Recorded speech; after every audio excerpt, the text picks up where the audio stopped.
wisest man who ever lived once said that everything has its season. Yes, a time to be born and a time to die. Time to fight, a time to heal.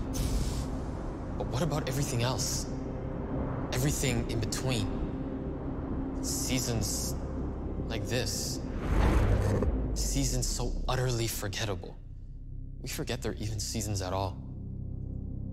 Until one day, things change.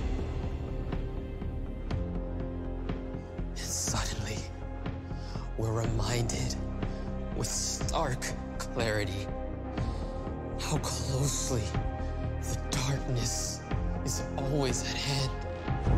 Where is God in my anxiety? Where is God in my depression? And where is God amidst all my fears? That he feels so distant. And we so often do question, how? How could it possibly get any worse? And it comes. Not the answer we want. The answer we fear. That we are alone.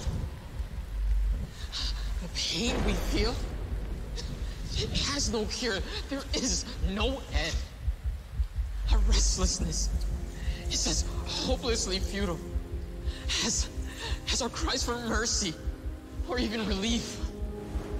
And wave after wave after wave keeps crashing down on us, revealing every crack, exposing every weakness. And as much as we might cling to the hope of a savior, we sink to our knees and we throw our hands in despair. And we cry out with everything we have left. Let it end.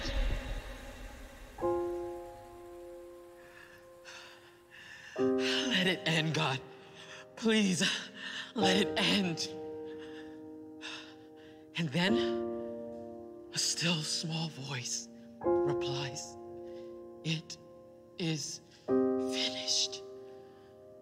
Yes, my child, it was and is and will be finished, because the light shines through the darkness and the darkness hasn't overcome it, because he is with you and he is for you and he will not forsake you. No matter what seasons come, no matter what time it is under heaven, his love is here for you. It always was, it forever will be. He walks with you through the darkness, through the unending rain, because you are his. And that is something that no season can ever take from you. Ek weet nie in watse seisoen jy jouself bevind nie. Maar watter seisoen dit ook al is, ek wil vandag met jou 'n woord deel wat my net eintlik vloei vanuit my getuienis die laaste tyd, soos ons besig is met die van die koop van die kerk en die regmaak van die kerk. En ek wil vir jou sê, daar's 'n argitek wat agter die skerms is, wat soewerein is, wat in beheer is van elke seisoen, van alles. En daar lyk goed soms vir jou of daar niemand in beheer is nie, en of alles buite beheer is en net toeval is en chaos is. Wil ek vir jou sê, dit is 'n leuen, dis nie waar nie. En die Here laat alles ten goeie meewerk vir sy kinders. En ek hoop regtig vandag dat hierdie woord met jou hart sal praat. Hier in 1 Konings 19 vanaf vers 15 lees ons van 'n jong man met die naam Elisa. En hoe God in sy lewe kom werk het onverwags. Dit is nie asof hy gebid het of verwag het dat die Here hom daar gaan kom ontmoet nie. Onverwags het dit gebeur. En hy het tot die besef gekom dat die Here is altyd in beheer. Hy is die argitek wat altyd besig is om te teken. En alhoewel jy vaskyk in die nou, is hy al klaar by die volgende seisoen besig om alles uit te werk. Kom ons lees saam vanaf vers 15. So die Here praat hier met die profeet Elia.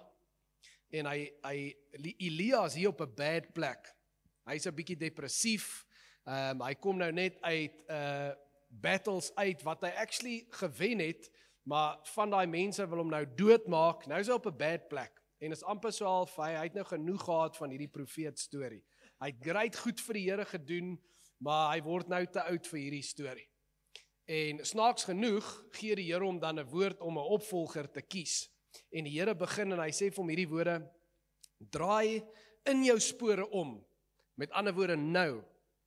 Jy's nou hier, jy lê hier, jy kap 'n deprou, jy draai nou om. Jy ruk jouself nou uit dit uit. Jy gaan na die Damaskus woestyn toe, en as jy daar aangekom het, moet jy vir Gesaal salf tot koning van Aram. Jy moet ook vir Jehu, seun van Nimsi, salf tot koning van Israel, en vir Elisa, seun van Safat uit Abel Megola, moet jy salf tot profeet om jou op te volg. Lees die volgende woorde saam met my. Dan sal dit so wees. Dan sal dit so wees. Met ander woorde, nie ek hoop dit gaan so wees nie, dan gaan hierdie gebeur wat ek nou vir jou sê, gaan gebeur. Wie Gesaal se swaard vryspring, Jehu sal hom doodmaak. En wie sy swaard vryspring, Elisa sal hom doodmaak. Dit sal so wees. Hier's my wil, ek shift my mense in 'n nuwe season in. Dit wat ek wil hê moet met hulle gebeur, nie ek hoop dit gaan gebeur nie, dit gaan gebeur. En dan sê hy, maar ek gaan in Israel die 7000 laat oorbly wat nie die Baalbeeld aanbid het nie. Ek sal nou terugkom na dit toe.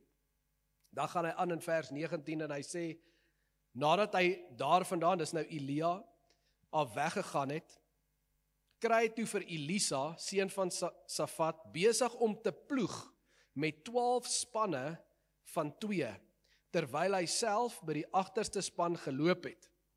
Toe Elia by hom verbyloop, gooi Elia sy mantel op hom.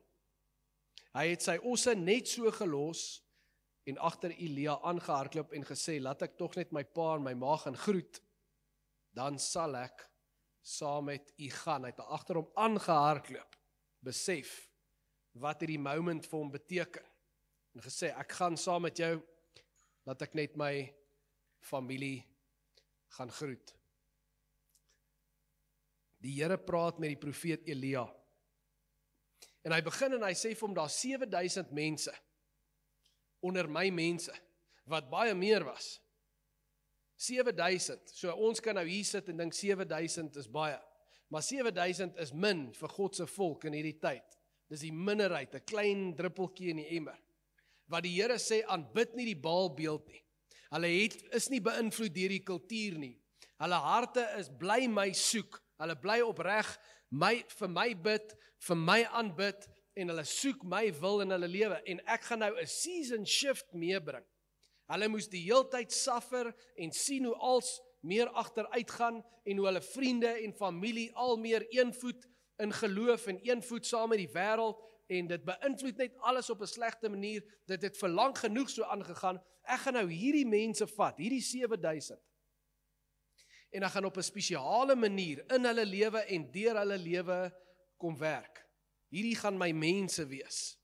Daar's gereeld reg deur die Bybel sulke oorbegin seisoene. Dit het gebeur by Noag, en gereeld gebeur dit dat die Here 'n klein groepie, dis gewoonlik die minderheid groepie vat, en hy sê, hier's 'n groepie mense wat my opreg soek, hulle dien my, hulle is lief vir my, hulle vat my woord, hulle vertrou my, en hulle wil volgens my wil lewe, en hulle wil hê ek moet met hulle praat en werk in hulle lewe. En denkbeeldig vandag is die vraag vir jou is jy deel van die 7000 in Alberton? Ek glo nie dis per toeval dat die Here jou in hierdie seisoen, wanneer ook al jy deel geword het van Familia, dat jy nou hier is nie. En dat ons in hierdie seisoen die platform kry wat ons kry nie. Die Here is altyd besig om goed te shift, en as hy besluit, nou is die season, dan is daar altyd 'n groepie mense wat hy vat om te gebruik op 'n spesifieke plek. Hy kom nie net en hy sort goed self uit hier uit die wolke uit.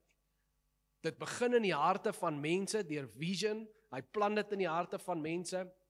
Hy werk deur die Heilige Gees in die harte en in die huise van sy 7000, van sy mense wat hom opreg soek, en dan kom daai mense bymekaar en hulle doen vir hom saam iets. Is jy deel van die 7000?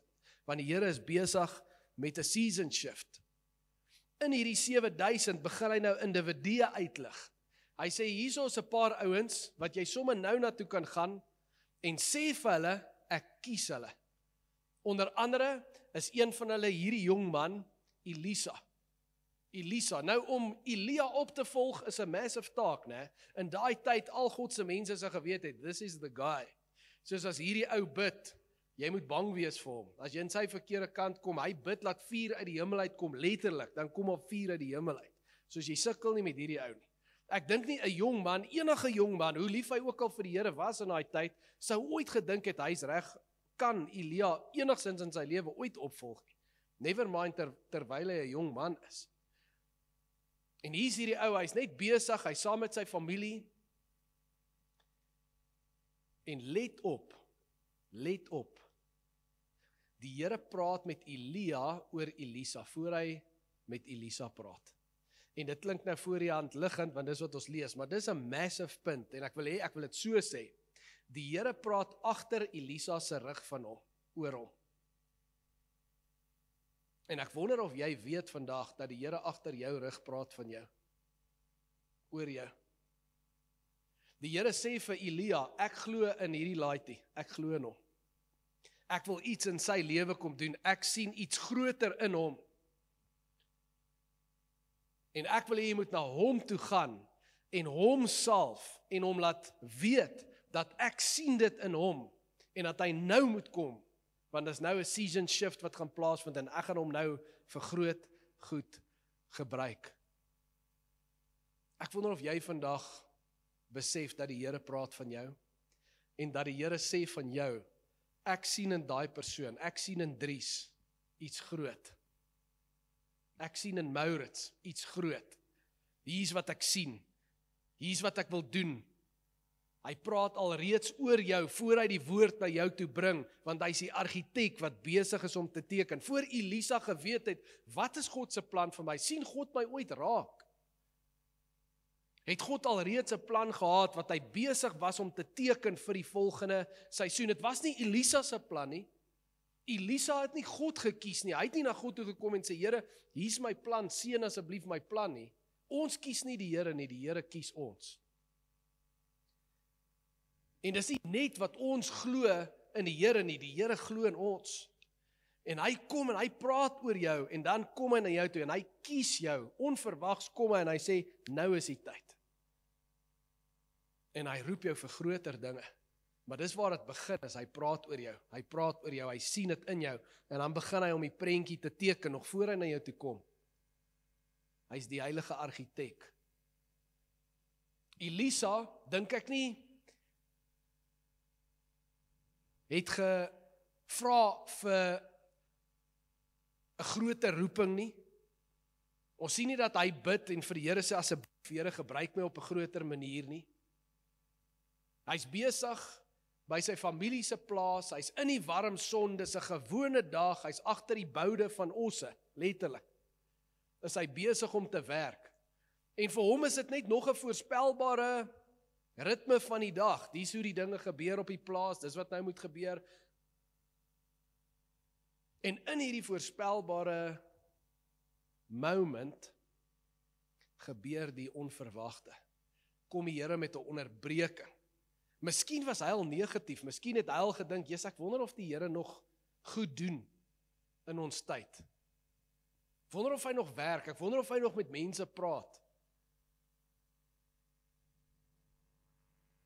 Maar vir my, ek gaan maar net aan hier op die plaas, saam met my ouers, saam met my family. En hier kom die Here met 'n onderbreking. En sê, ek roep jou. En in daai moment, besef hy, die Here het nog nooit ophou teken aan die prentjie nie. Want ek dink baie keer vir ons, dan gaan ons deur moments waar ons voel, het die Here nog ooit 'n plan vir my? En die plan wat hy gehad het, staan hy nog, want kyk die goed wat in my lewe gebeur, kyk die foute wat ek gemaak het, kyk wat gaan in die wêreld aan, die foute wat ander mense maak, kyk dalk mense in my lewe, hier so ek hierdie ding gesien het, nou het hierdie mense naby aan my X, Y of Z gedoen, en dit smash 'n bietjie die plan op, wat ek gedink het sou God se plan A wees, so nou is die plan gone. Nou gaan ek maar net aan hier agter die boude van die Osse, gaan maar net aan met my lewe, en ek vergeet nou maar van enige plan. Die plan van die Here vir jou lewe kan niks of niemand keer nie. Niemand kan dit stop nie. As die Here 'n plan het vir jou lewe en hy teken daai prentjie, hy kan en sal doen wat hy moet doen om jou te kry, om in daai rigting te stap en dat hy sy plan met jou lewe bereik. In daai moment besef hy dit. Die Here is nog al die tyd besig om te teken. Nog al die tyd het hy 'n plan. En nou is dit tyd. Miskien het hy geloof verloor, oortuiging verloor van dit.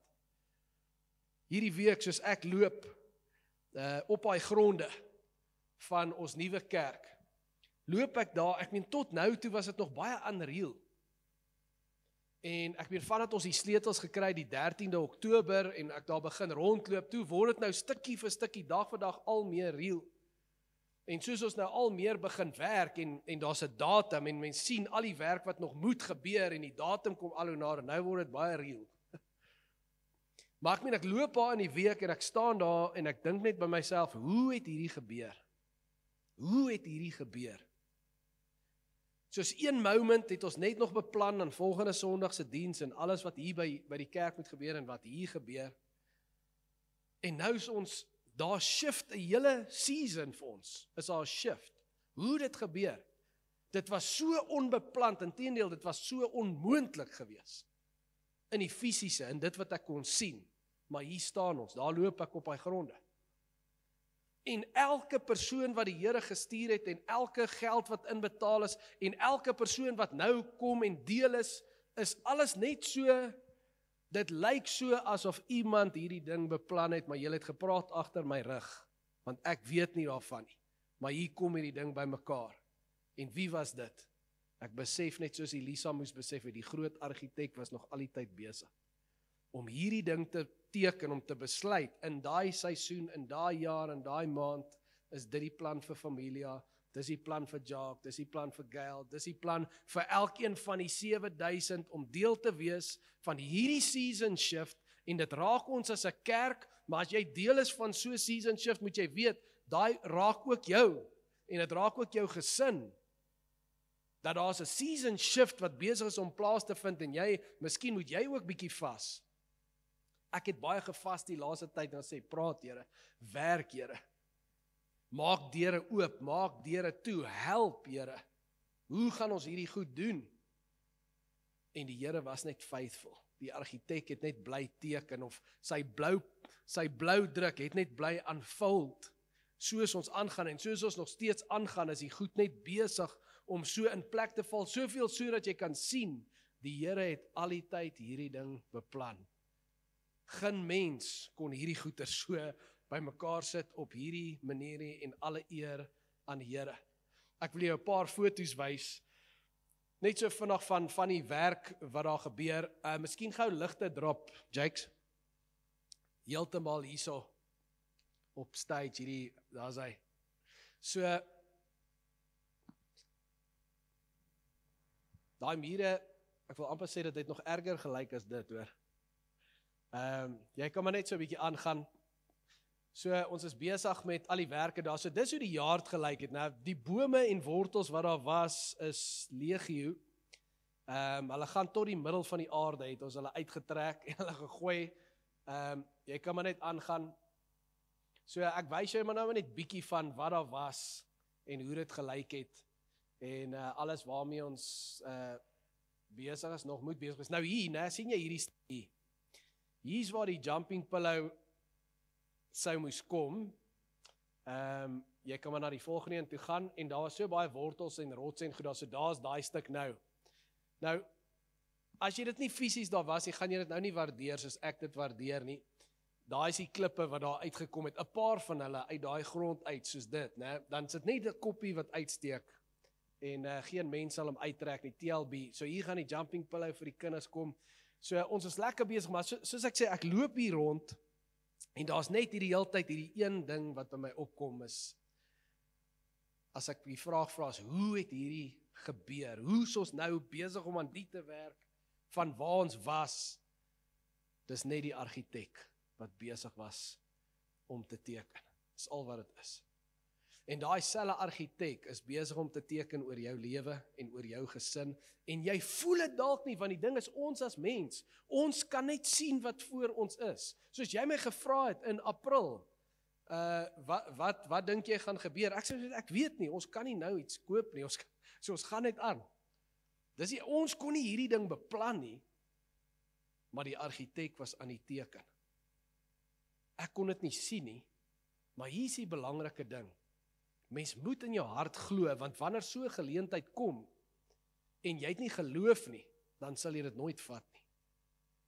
Want daar kom 'n moment, as die Here vir Elisa sê, luister, toe daai mantel op sy rug val, en hy besef is Elia, wat die mantel op sy rug gooi, en hy besef, die Here roep hom nou om sy opvolgprofeet te wees as 'n jong ou. Hy is nie voorbereid vir dit nie. Hy het nie eens gedink aan dit nie. Hy het nie eens geglo dat hy dit kon doen nie, maar die Here kom en sê, wel, ek glo in jou, kom. As jy nie geloof het nie, dan gaan jy nie ja sê nie. En dit is so belangrik dat ons moet glo in dit wat ons nog nie kan sien nie. Ons kan net sien voor ons wat ons 5 sintuie inneem. En ons fout wat ons maak is om te dink is dis al wat daar is. Maar daar's meer as wat ons kan sien. Dis soos Miles Monroe sê, eyes are made to see, but vision comes from the heart. Vision comes from the heart. En vandag wil ek jou vra, glo jy vir jou lewe dat daar meer is as dit waarmee jy net elke dag besig is? En dat daar soos ons as 'n kerk in 'n season shift is, dat die Here in 'n season shift is vir jou, en dat daar reeds 'n prentjie is, al kan jy dit nie sien nie, al verstaan jy nie, hoe kan daar iets goeds wees in die volgende season van waar ek nou is? Miskien is jy in 'n fine season. Elisa, dink ek, het 'n lekker lewe gehad. Hier het sy familie 'n lekker plaas. Hy is agter 'n paar spanne osse, hulle doen goed. Miskien het hy nie eens wou hy nie eens 'n ander lewe gehad het nie. En dis baie keer ook gevaarlik as die Here dan kom en sê, maar ek het iets groter vir jou. Om te sê, nee, hierdie is okay. Miskien kom die Here vandag nie uit en sê, ek het iets groter vir jou. Ek het iets groter vir jou. Daai was 'n seën vir 'n seisoen, maar daar's iets groter nou waarvoor ek jou wil gebruik. Glo jy in iets groter? Daar's meer as wat jy kan sien. Ek dink aan, ek het een keer 'n vriend gestiek vir 'n vlug Ballito toe. En hierdie vriend het nog nooit gevlieg nie, so hy was redelik op sy senuwees gewees, en op hierdie dag was dit ook nog redelik bewolk gewees. So toe ons opstyg, toe hou hy nogal daai goed vas, en ek sê die beste bemoediging in daai tyd, want ek hou myself vas, so shut up en hou jou goed vas, en ek hou my eie goed vas, okay? En dan sê ek, Here, help ons asseblief, veral waar hy opstyg. Maar toe ons nou eers so begin styg, die wolke het laag gehang, so ons gaan bo die wolke uit, en hy kyk uit en hy sien, nou sien jy die wolke van bo af, en as jy buite is dit net blou. Jy check self die flitse daaronder, maar bo is dit blou, bo jou, is dit net son en is blou. En die man is asof hy 'n unicorn gesien het. Hy ruk sy BlackBerry, daai tyd was BlackBerry uit, en hy begin foto's neem van dit. En dit was net vir my so 'n goeie voorbeeld van onderaf kan ons net die wolke sien. En ons sien die donderstorms, en in die lewe, denkbeeldig is dit so, jy sien net wat jy kan sien met jou oog, en dit maak jou bang, en dis al wat vir jou real is. En kom ons face, dis real, dit wat real is real. Maar daar's iets anders wat ook real is die God aan die ander kant van die wolke, wat in beheer is van die blou lug, en van die wind, en van die donderstorm, en die reën, en daai God is soewerein, en hy's in beheer, en hy laat alles ten goeie meewerk, selfs die donderstorm, selfs die moeilikheid, daar mag dalk nou moeilikheid wees in jou lewe, en jy kan sê, ek kan nie verstaan hoe hierdie enigsins gaan bydra tot God se doel vir my lewe nie. Jy moet dit nie verstaan nie, jy sal dit nie verstaan nie. Jy gaan nie eens verstaan hoe die goeie gaan bydra tot God se doel vir jou lewe nie. Maar hy kan alles teken, elke kraakie en merkie kan hy draai en teken, laat dit vorm by sy plan vir jou lewe, maar ek vra jou, as jy glo jy dat hy's besig om te teken. Want vandag wil ek jou herinner, die heilige argitek, hy's besig om te teken agter die skerms, jy kan dit nie sien nie, jy kan dit nie verstaan nie, die beste goed in jou lewe en die slegste sleg in jou lewe gaan deel vorm van jou volgende seisoen en die Here gaan jou gebruik vir iets groots. En soos ek sê, ek glo dit met alles in my, dat elke persoon wat deel is van ons kerkfamilie, is hier vir 'n rede, en deel van hierdie season shift wat die Here besig is om mee te bring, dat dit nie net gaan oor my nie, maar dit wat hy deur ons gaan doen in Alberton. Elisa se roeping, hy sê nie, oh great, ek is nou hierdie great profeet vir die Here nie. Dit gaan nie vir hom oor die titel nie, hy het besef, as die Here jou gebruik as profeet, gaan dit alles oor ander mense. Jy offer nou op en dink aan wat hy moes doen. Die Bybel sê in vers 20, hy moes sy os en alles net so los, en dit was sy keuse gewees, en so het ek en jy 'n keuse in geloof.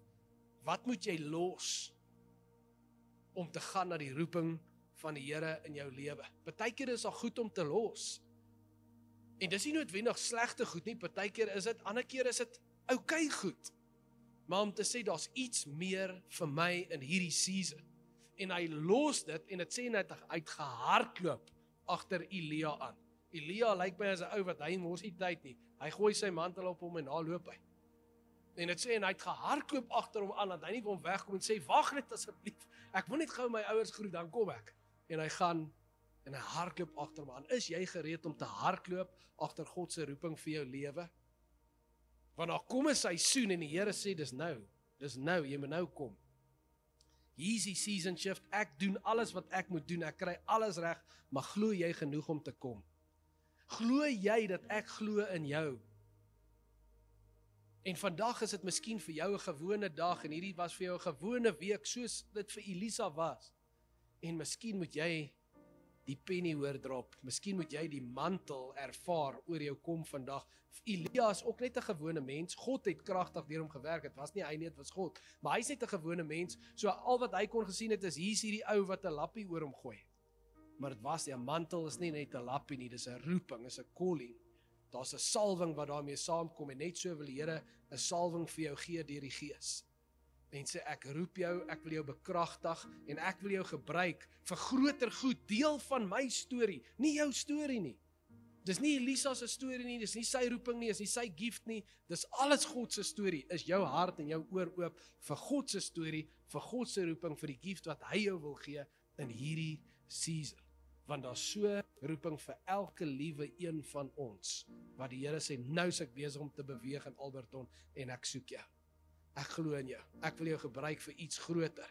En jy glo dalk nie, jy kan dit doen nie, en nou kom ek sê jou sommer, jy kan nie, maar ek gaan dit doen deur jou. Ek gaan jou salf, ek gaan jou die gift gee, ek gaan jou die wysheid en die insig gee, ek gaan elke tree by jou wees, bly jy net humble, en hou aan glo in my, want die storm sal kom, die duiwel sal kom, hy gaan jou klap links en regs, dis fine, ons is groter as hy, as gevolg van die een wat in hom ons is. Amen.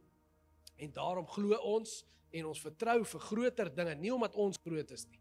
Ons is maar klein, maar die God in ons is groot. Glo jy dat die skepper van die heelal 'n plan het, 'n groter plan vir jou lewe, vir hierdie volgende season, want ek sê jou vandag, hy is al klaar besig om dit te teken. Ons kan dit nie sien nie, maar ons moet dit glo. Glo jy, is jy reg om agter dit aan te hardloop, want die Here is besig om te beweeg. En ek is opgewonde vir hierdie volgende season in ons kerk, in elkeen se lewe, en om die getuienisse te hoor van mense wat kom en sê, daar was hierdie goeie goed, daar was hierdie slegte goed, en die Here het al hierdie goed so by mekaar gebring vir hierdie calling. Dis wat ek hoor die Here vir my sê, en om te hoor hoe die Here julle begin gebruik, en hoe hy ons saam gebruik as 'n kerkfamilie vir 'n herlewing in hierdie dorp, en vanuit hierdie dorp dalk verder, want dis nog altyd hoe die Here gewerk het. Is julle met my? Kom ons bid saam. Dankie Here vir u woord. Dankie dat as ons dit oopmaak en ons lees 'n kort stukkie van hoe u gewerk het, daai tyd in Elia se lewe en Elisa se lewe, is nie net 'n dooie woord nie, is nie 'n storieboek wat geskryf is in teorie nie, is nie 'n fabel nie, dis iets wat gebeur het, dis 'n getuienis. En op grond van hierdie testimony, glo ons met alles in ons, soos Ou en Nuwe Testament sê, u is wie u is. U was dit, u is dit, u sal dit altyd wees, u is wie u is die groot ek is. En U is hier en U het 'n plan gehad vir Elisa, U het 'n plan gehad vir daai tyd vir U mense, vir die 7000 en vandag sit ons hier en ons is maar 'n minderheid groepie mense in die groter spektrum van Alberton, maar U sê dis genoeg. Want is nie julle wat groot hoef te wees of baie hoef te wees nie, dis ek wat 'n groot werk in en deur julle gaan doen. En Here, ons is vandag hier om te sê ons glo. Ons glo. Here Jesus, op grond van dit wat U vir ons gedoen het, is ons harte oop en kan U by die deur van ons harte inkom, kan U naby wees, kan U vir ons krag gee, kan U vir ons gawes gee, kan U deur ons werk, dat ons purpose kan hê om te lewe in hierdie dorp, sodat ons mense nader aan U kan bring, sodat ons lewens 'n purpose kan hê groter as onsself. Dit gaan nie oor my nie. Die grootste purpose en fulfillment in hierdie lewe is as my lewe deel word van U storie. Is as U al my gebroke lyne en deurmekaar lyne vat en 'n deel maak, connect met die lyn van U prentjie en deel maak van U groter prentjie vir die volgende seisoen. So ek steek my hand op en sê, hier is ek, Here. In hierdie season shift waarmee U besig is, gebruik my.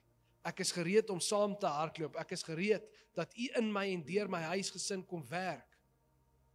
Kom praat met my, kom leer my, soos U Elisa moes leer van hierdie dag af vorentoe, kom leer ons, kom wys ons. Ons erken, ons kan dit nie in ons eie krag doen nie, ons het U nodig. So nederig sal ons bly op ons knieë, en dit sal ons motto bly, nou en altyd. Wanneer jou familie met Jesus besig bly, sal Jesus met jou en jou familie besig bly, en ons sal altyd met U besig bly, ons harte oopmaak, dat U in en deur ons kan werk. Dankie dat U knie buig om na ons toe af te kom. Dat U naby kom. Dat U in humility en sagmoedigheid en goedheid ons vasdruk en met 'n glimlag U arms altyd oop hou vir ons. Dat ons met vrymoedigheid kan kom as U kinders en sê, help Papa, help ons. Ons het U nodig, ons kan dit nie alleen doen nie. Ons sien U's werk, en wat 'n voorreg dat U sê, kom word deel van my familie, kom word deel van my span, kom word deel van my storie. Wat 'n groot voorreg, ons eer U daarvoor. En ons sê vir U dankie, en ons is opgewonde oor dit wat volgende gaan gebeur. In ons as individue, in ons huisgesinne, in ons as 'n kerkfamilie en in hierdie dorp. Ons bid dit alles in die mooi en groot naam van Jesus, en ons sê saam, Amen.